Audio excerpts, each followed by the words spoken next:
right, so this is kind of our, we use a light table with a template put in place. We've got the, this is our poor man's tri-lock. We've just got some aluminum angle iron 90'd up at 90 degrees and placed on the table. And then we've laid our screen on here and found out exactly where the center of our screen is.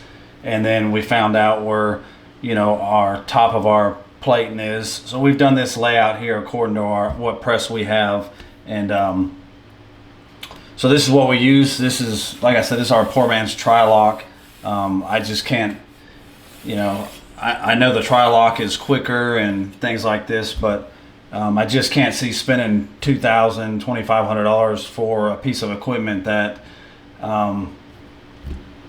you know, I'm pretty quick on registration. This has worked for me, so I just don't see the need in spending the $3,000. And for some of you new screen printers to the industry, you guys are just starting out. Maybe you're in your garage, or maybe you're, maybe you got your first retail space, and you guys are wondering, you know, some of the things that you can do that will, you know, help you out, save money, cut cost, and, you know, help you, you know, grow and move your dream forward. This has been a very simple thing. You know, we just cut some aluminum, put it in place, and did our, you know, got our layout and everything, and this works well for us. 9-color job. It takes me about 35-40 minutes to register. Can it be done quicker with a tri-lock? A lot of people say it can. You know, it's just sometimes they don't never have to touch their micros or anything.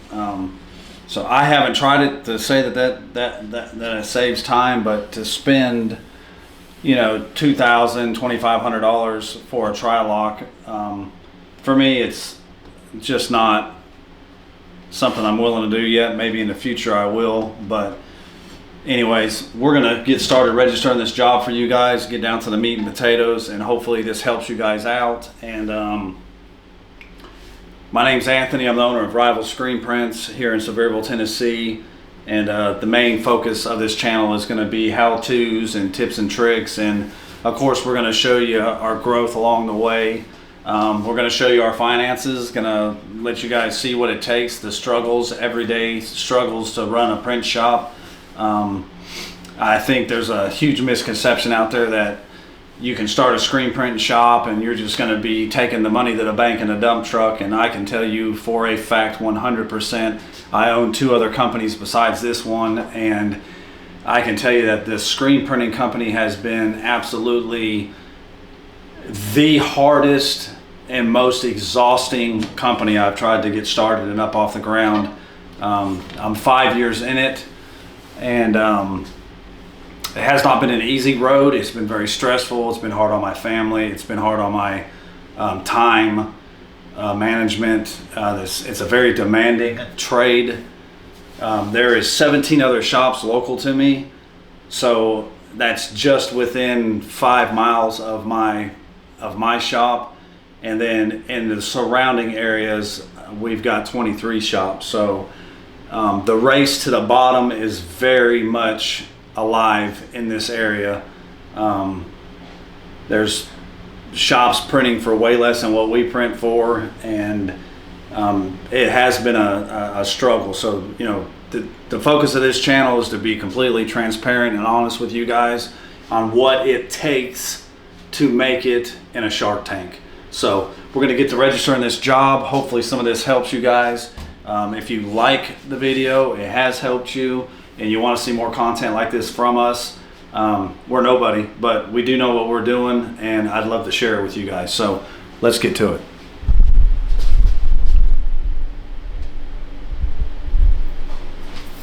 All right, so this is our template, poor man's tri-lock. This is I believe this is a 9-color job. This is a race car, dirt track car job for a very good client of mine. So what we've done here is we've took one of the films here. This is halftone, very halftone heavy, high detailed sim process job. And what we've done is we've put our tape on our film. Top and bottom is all I do. And then of course we're lining it up on our marks we've got some marks here that tell us what we need to do according to which template we're using. And so this is a 9-color sim process job. We're going to be running on 305s.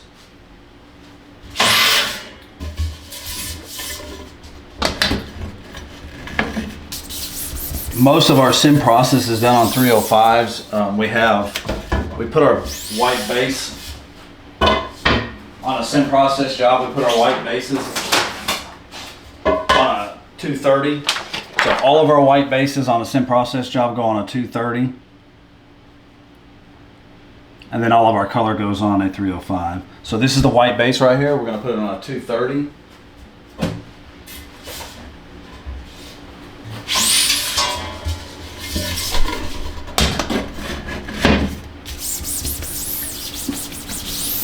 And this gets you real close. I mean, this not being a tri-lock, this has worked really good for us.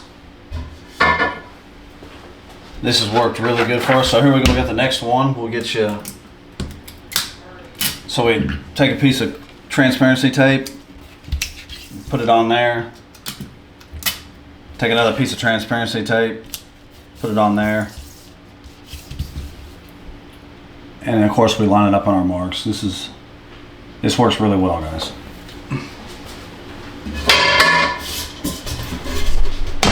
And another thing is if you start right on out with a tri-lock, you kind of cheat yourself in a way, because what happens is you don't get used to doing it this way. So when you start with a tri-lock, a tri-lock deletes some of this. It's a pin registration system, so you're having to, you got to use transparencies, and they have these sheets that you got to put your artwork on and things like that. But you see, this is pretty simple, pretty easy. And of course we got plenty of screens. We keep screens coated and ready to go at all times. That's something I would say, I would tell you new screen printers is always keep screens coated, keep them ready to go. You never know what's going to walk through your door. Maybe somebody comes through and they got a little 100-piece order, and you could have knocked it out in a day, but you can't knock it out in a day because you didn't have screens ready. So always keep screens ready. We always keep 156s, 110s, and we always keep 230s and 305s. We keep them ready to go at all times. It's very helpful to be able to just throw something down real quick and get it on press. Because like I said, with the way the industry is around here, you've got a lot of shops that, they are ready to go at all times.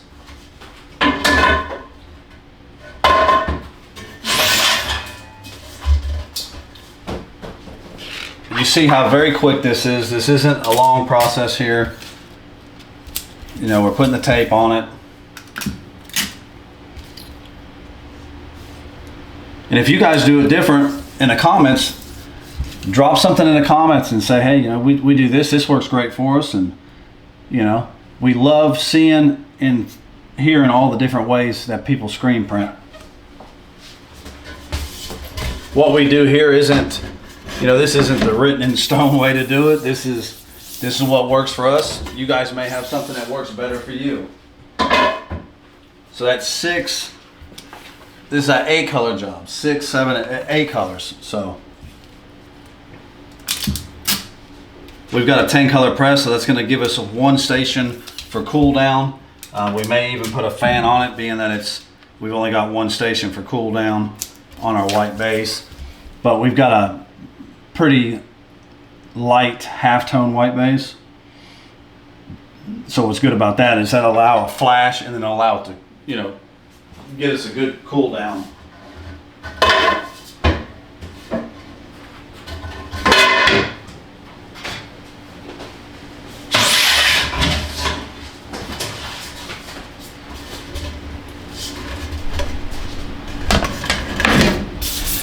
And we coat all of our screens 2 to 1, so it's one side, it's 1 coat on the ink side and then 2 coats on the shirt side.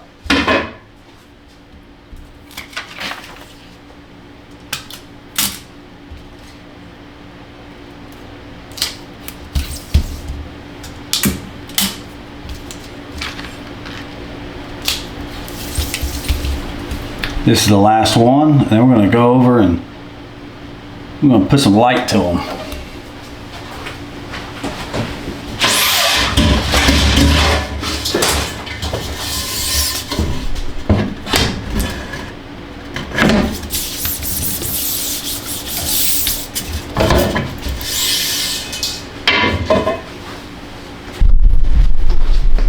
So as you see, we've got all of our screens right there. They are ready to burn.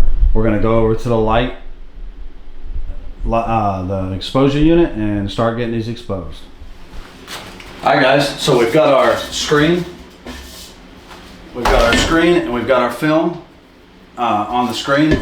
We're going to expose these. So this is our exposure unit. This isn't a fancy schmancy M&R Starlight or big LED units or anything like that. This unit's probably, I don't know, it's probably 10, 15 years old. When we first opened up our shop, this was something that was on, Facebook Marketplace. Picked it up for $1,000 and it's worked great for us. Holds halftones good. We ended up having to replace the ballast and the bulbs within a month of owning it. So, and then about a month or two after replacing the bulbs, the timer went bad. So we called up Renar and got a new timer, and she works great. So this is a 305, and so for each of the different meshes, we have different exposure times because the finer the mesh, the less emulsion you're going to have on the screen. The more open the screen is, like a 110 is going to have a lot more emulsion on it. So as you go up in meshes, you have to go down in your time. As you go down in your meshes, you have to go up in your time.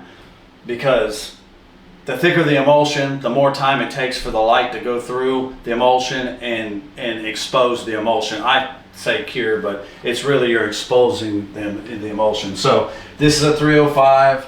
Our 230s are at 265 seconds, so we're probably going to do the 305. We do our 305s at 250. So we'll do 250, and it should hold it just fine. And we'll start exposing them, rotating them out, and then we'll show you the soaking process and then the washout process. So hope you guys enjoy.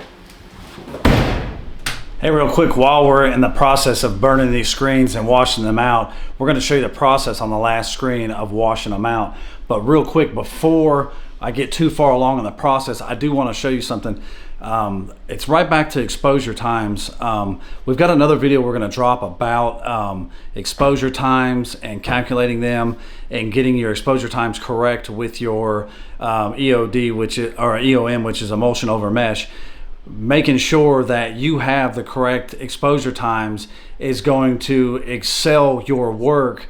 It's going to take you to the next level. So I've got a screen here. It's got some very heavy halftones. We're doing 75 LPI on this job. So this is a 305.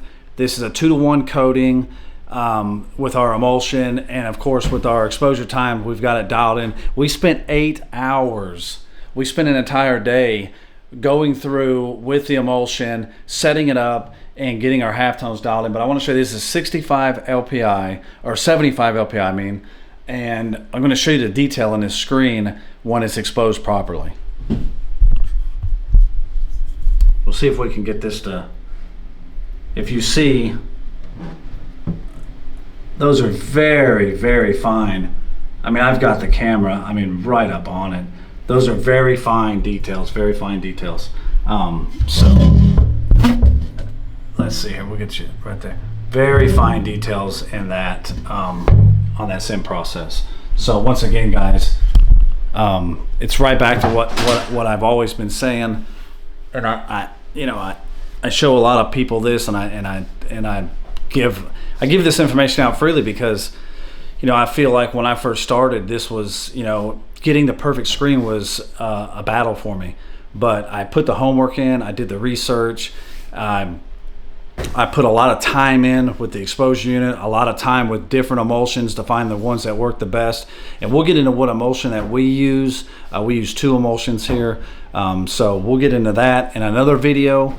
So make sure you like, subscribe, and follow. Like I said, this is just a quick little bit that we're going to drop in the video somewhere, so that way you guys can see the detail on this. So anyways, we're going to get back to you here in a little bit. We're almost to the last screen out of these 8 on this race car sim process for Brits Racing. Then we're going to take it to the press, and we're going to show you how we register it on press. So thanks. All right, guys, it's been 2 minutes. I'm going to pull it out.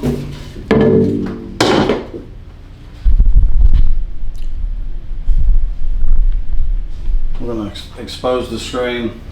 So first we just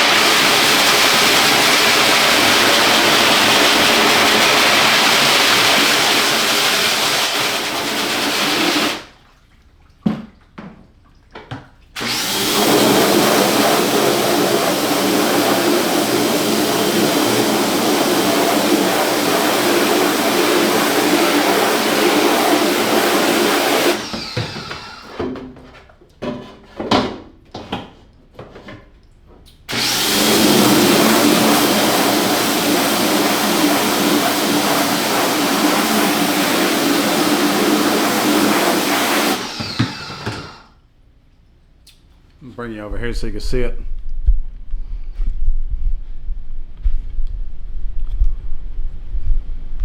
Figure out how to get this off of here.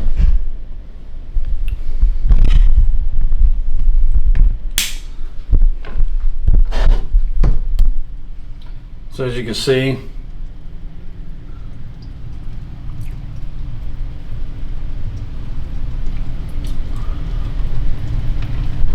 it's exposed up pretty nice. We'll probably wash it one more time, and then we're going to take it to press and get it set up on press, guys. Remember, exposure times to hold those kind of details, very important. Those kind of details right there, all these little halftone dots, very important to have your exposure times right. But we're going to do a video on exposure times, and we're going to help you guys get your exposure times set up where you don't struggle or fight it, especially for the new screen printers, because I know for one that I would have loved to have a video that I could have watched that would have explained the entire breakdown process of getting your films correct. So as we go here, our videos will get better. We'll get better at editing. We'll get better at thumbnails and things like that. But for right now, we just want to give you guys some raw footage and help you guys out. So next up will be registration. All right, YouTube, here we go. As promised, I'm gonna register a 9-color simulated process. I'm gonna bring you in so you can see the damn thing. Screen printing is literally kicking my ass today, so might as well bring you along for this adventure. So I've already got the base screen in place. I've got it set up, and unfortunately my compressor's going in the background, so we're gonna fight that son of a bitch too while we do this. So we'll try to make it as clear as possible. So I've got my base screen in, and I've already put 1 stroke on it. I'm gonna put another stroke on it, and I'm gonna take you over and we're gonna start registering these up.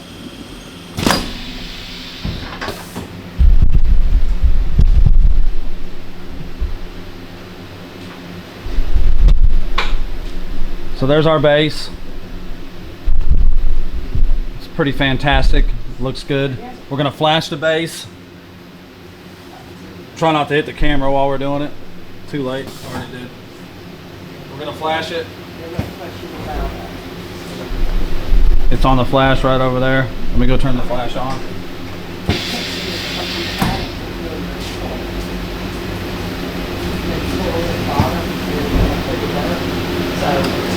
We're gonna flash it twice because the pallets are cool. We'll warm our pallets before we start printing.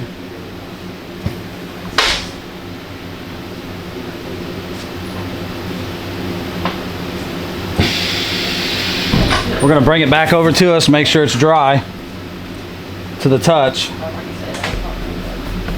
We're gonna put 1 more, since we're registering it, we're gonna make sure our base is real nice and dark and bright white, so that way we can see it through all of our other screens.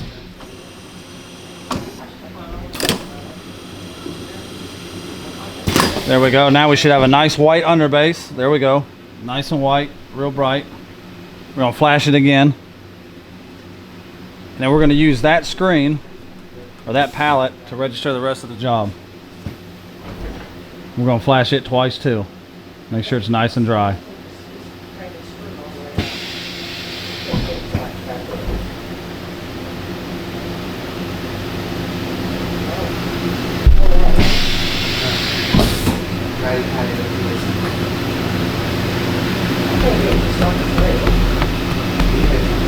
So right there you can see we got a nice white underbase.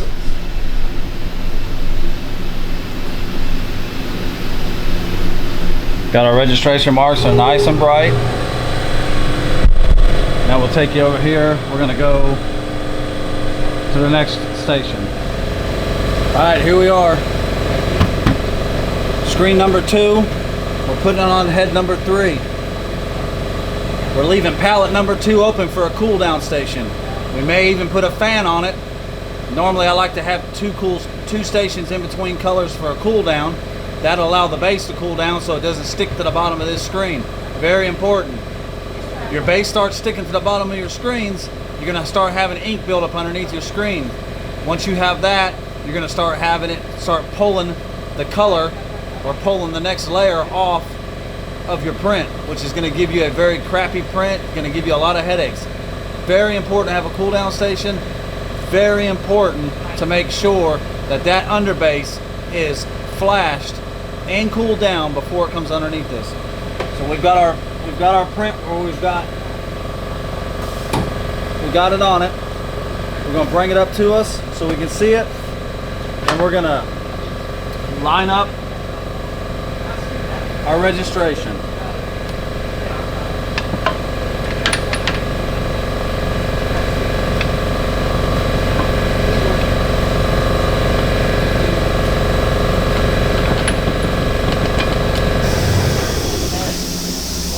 Just adjusting my print head a little bit. So we're pushing down on the screen and we're finding out where our registration marks are. We're going to line it up on those.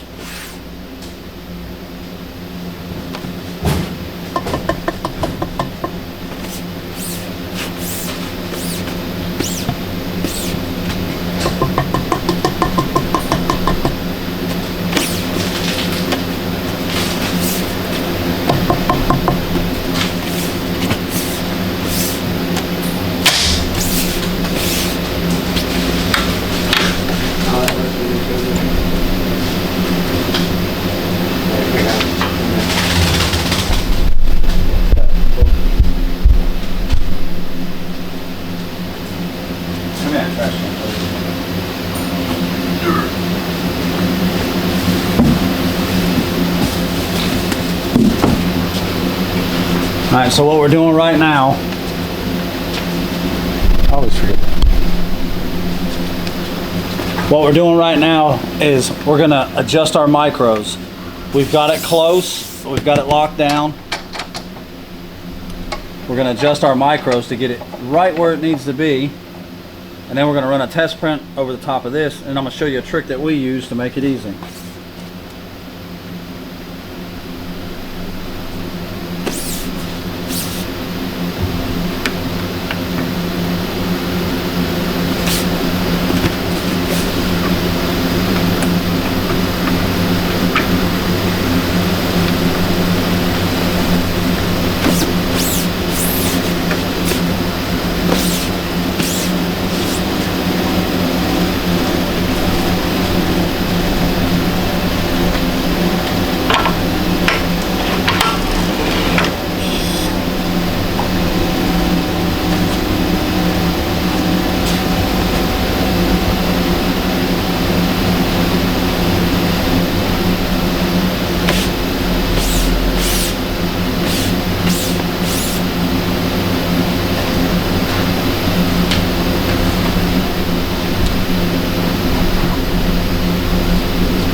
Alright, that looks pretty good.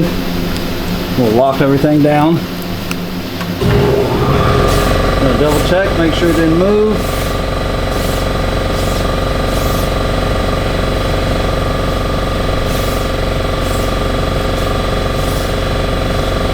Alright, my assistant is going to give me a plug bar. This screen is cool gray. We always pre-mix our inks.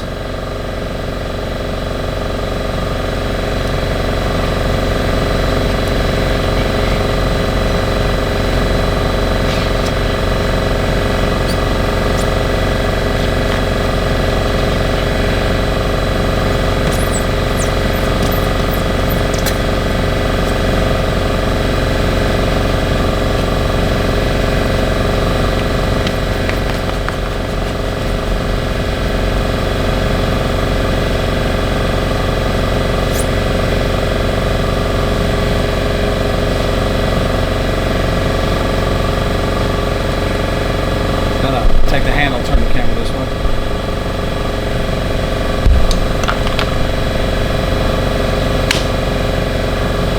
Now what we do,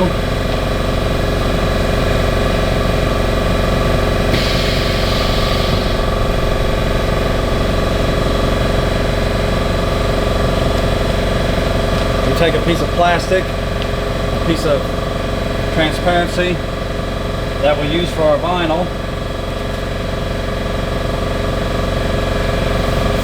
and we put it on top. I'm gonna bring you over and show you.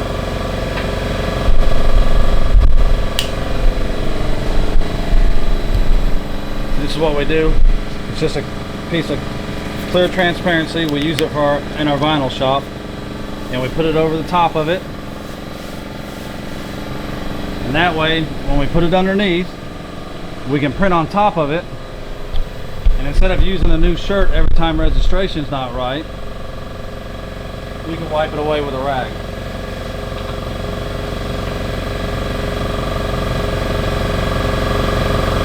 Lock them back down, and then we'll go ahead and make a test print.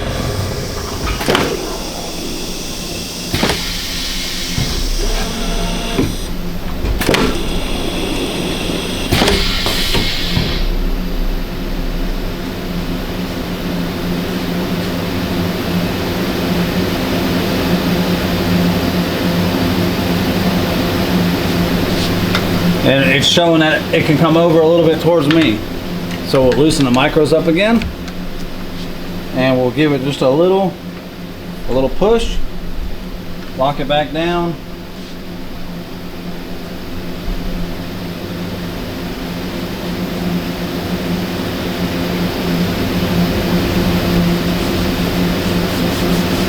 Then we'll run another test print.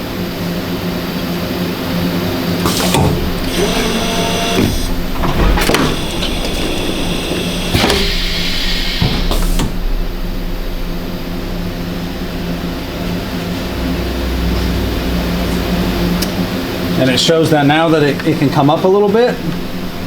So we're going to adjust this where just a little bit up.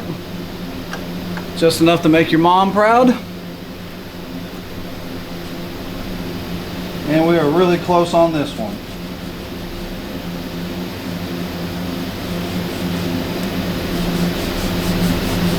And that way you can just wipe it off and you can go at it again. You don't have to keep changing out shirts, printing number bases over and over and over.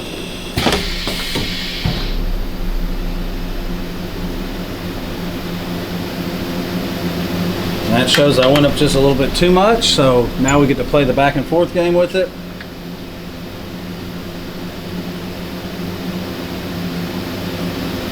There we go. This should be money.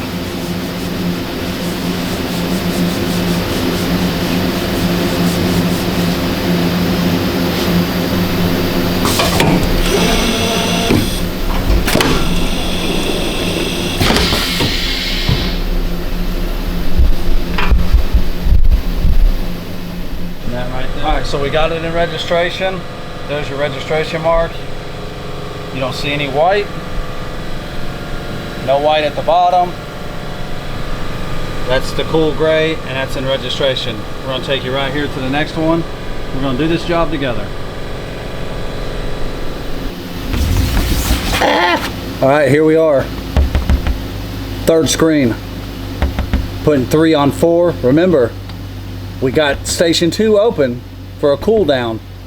I can't stress that enough, guys. We're gonna get this one registered. I got you a little bit closer so you can kind of see what we're doing here. Where our registration marks are here, here, and here, and then the 3 sets that are up here towards the top of my head. So check this out. Stick with us. It's gonna get interesting.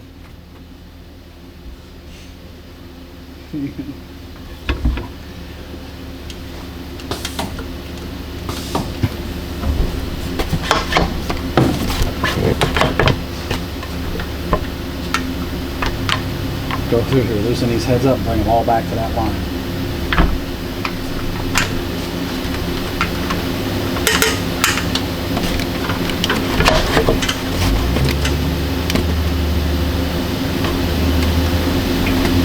Once again, we're doing the same thing here, guys. We're taking the registration mark on the screen and we're lining it up with the registration mark on our shirt that we printed our base on. We're gonna get it close and then we'll use the micros to finish it out.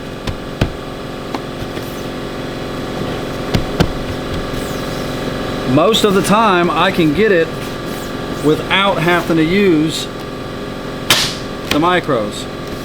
But when you're just starting out, it's a lot easier. Like right now it's showing me that this side needs to come down some.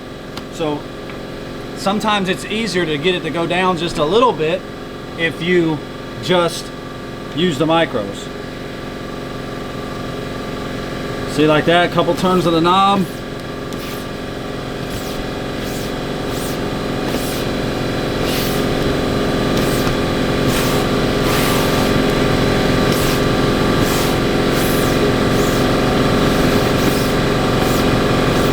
I'm gonna tell you guys, this is looking real close already. So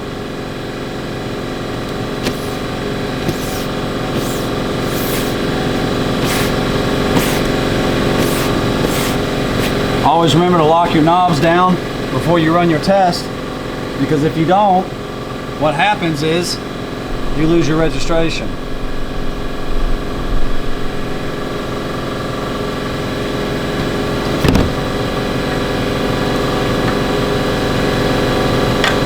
I always bring my choppers just right to the bottom of the print on the base.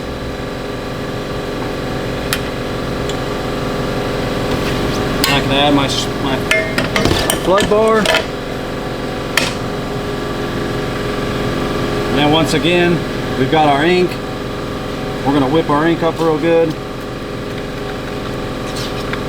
Always mix your ink up prior to your screens, and then put it close to a heat source.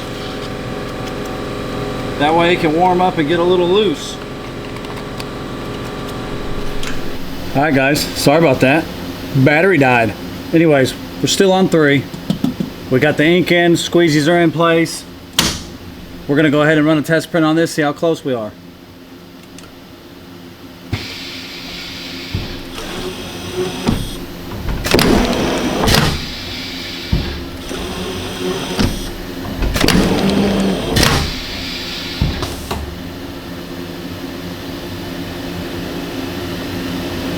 All right, this shows that it needs to come up all the way across the top.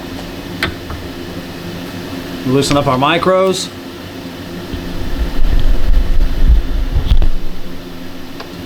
Where our micros are, right here. And it shows that it needs to come up. I always put my finger in the front so I can actually feel the plate move. Don't need much. Get the plate to move just a little bit. That should be good. And then we're gonna tighten it back down. And since we got our plastic, we're gonna take the plastic,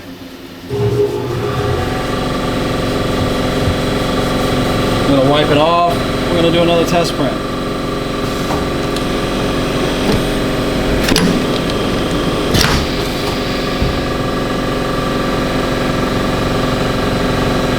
And that's it, guys. I'll show you once again.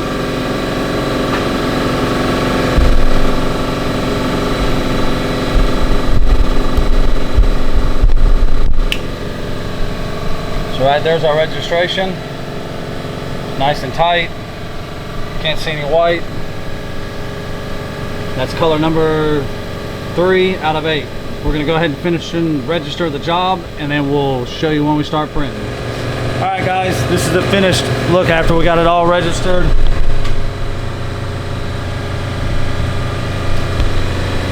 Everything's on point, looks good.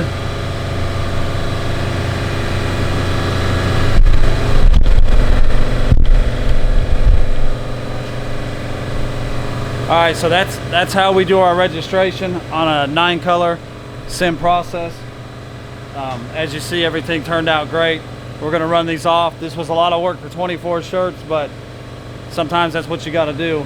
If you guys like the video, make sure you like, share, and subscribe, and we'll see you on the next one.